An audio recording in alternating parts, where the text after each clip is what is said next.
Today we are looking at the Battle of Fredericksburg. This battle took place in Fredericksburg, Virginia, on December 11th, 1862.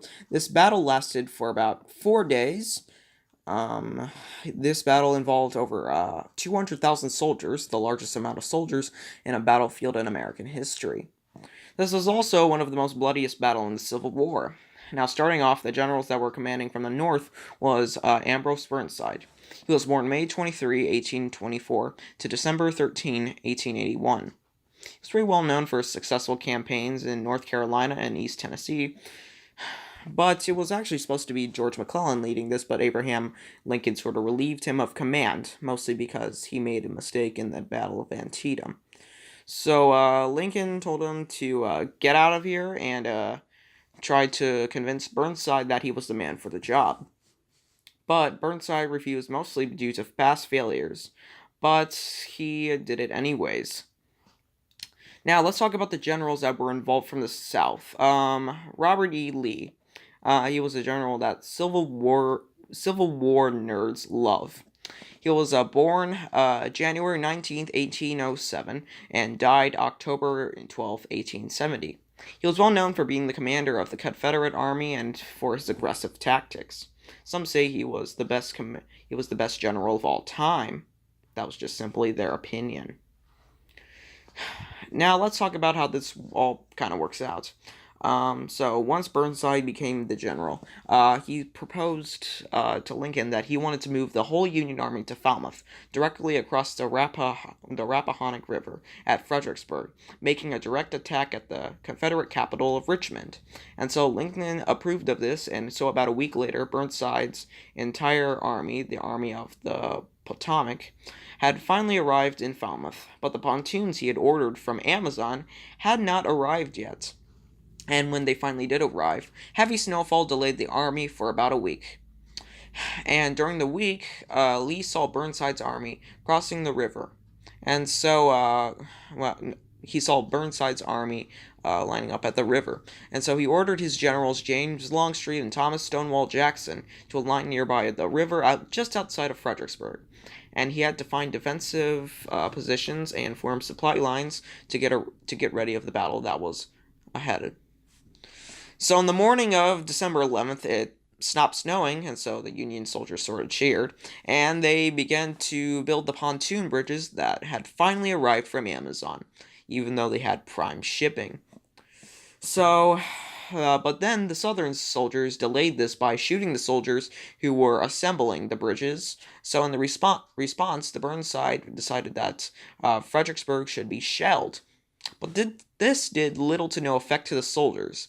So then Burnside sent several groups of soldiers to row across the river to go and then drive the Southern troops out of town or just kill them. A couple hours later, Barksdale's troops were driven out of Fredericksburg. But Barksdale's troops delayed Burnside's troops for about 12 hours and gave Lee time to set up his forces. And the rest of the Union troops crossed into Fredericksburg on December 13th. 12th, not the 13th, sorry. But on December the 13th, the real battles were starting. The first thing that happened, that was when Franklin sent part of the Union Army against an entrenched Confederate troops that were led by Stonewall Jackson. They were successful for a bit, but then he called for more reinforcements, but they never came. So Jackson was able to counterattack Franklin and drive them back to this, and it came with a huge loss for the Union. And on the Confederate left flanks were part of James Longstreet's corps, held Mares Heights, but then Burnside told General Darras' division to assault the Confederate positions with a so-called bayonet charge. Okay, let me explain how this is sort of a bad idea.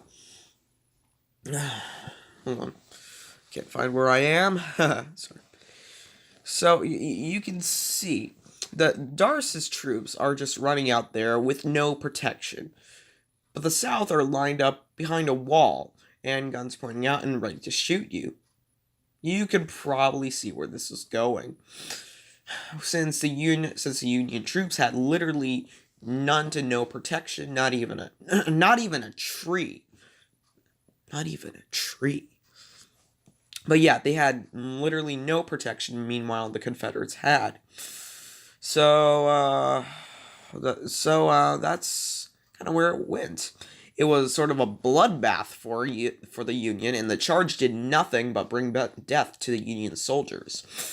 But do you know what Burnside kept on freaking doing? He kept sending division after division and after division, and not even a single soldier reached the wall. While this was all happening, Robert E. Lee was heard saying, "Well, that war is so terrible. Otherwise, we would grow fond of it." And on the next day, Burnside wanted the whole entire Union army to charge at the stone wall, but then all the soldiers said, "Oh, fuck you. No, we're pulling out of this." That's what she said, and so on.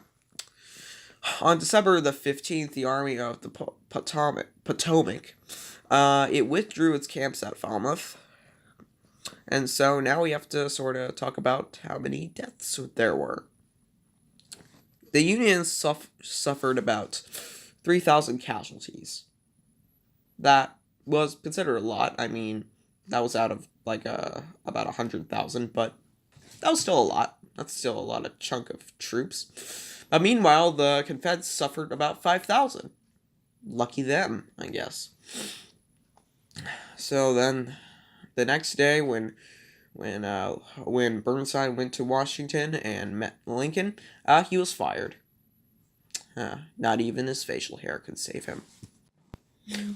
So what happened afterwards? Well, many blamed Lincoln. Well, in the North, many blamed Lincoln, saying that his idea of letting Burnside to lead the army was stupid. Yes, it was stupid.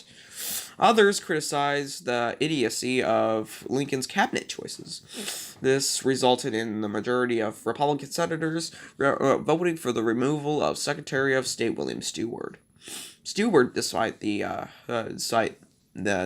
most of the senators voting against him, basically kept his position. The senators also pushed for Lincoln to reorganize his cabinet, but Lincoln said, "No, I'm not doing that." And after another failed offensive later in March, in January, Lincoln relieved Burnside of his position and appointed Joseph Hooker as the Army of the Potomac. In the South, everybody was happy about the victory that they had.